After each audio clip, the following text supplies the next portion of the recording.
History finder کے تمام دیکھنے والوں اور سننے والوں کو ملک عثمان کی طرف سے السلام علیکم۔ ناظرین، تاریخ کی سب سے طاقتور ترین معذرت کس نے کی، یہ جاننے کے لیے ویڈیو کو آخر تک دیکھیے اور ہمارے چینل کو سبسکرائب کرنا مت بھولیے۔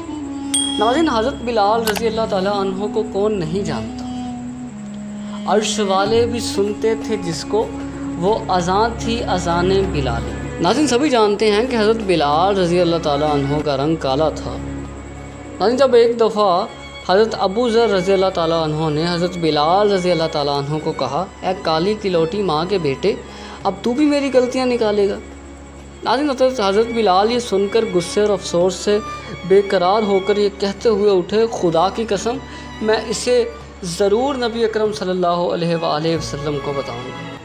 ناظرین، نبی اکرم صلی اللہ علیہ وسلم تک جب یہ بات پہنچی تو یہ سن کر اللہ کے رسول صلی اللہ علیہ وآلہ وسلم کے چہرے کا رنگ بدل گیا اور آپ صلی اللہ علیہ وآلہ وسلم نے ارشاد فرمایا، ابو ذر، کیا تم نے اسے ماں کی آڑ دلائی؟ تمہارے اندر کی جہالت اب تک نہ گئی؟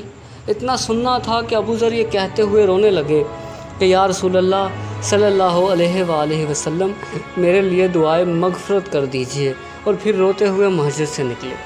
ناظرین، حضرت ابو ذر نے باہر آ کر اپنا رخسار مٹی پر رکھ دیا اور بلال سے مخاطب ہو کر کہنے لگے کہ بلال، جب تک تم میرے رخسار کو اپنے پاؤں سے نہ روند دو گے میں اسے مٹی سے نہیں اٹھاؤں گا۔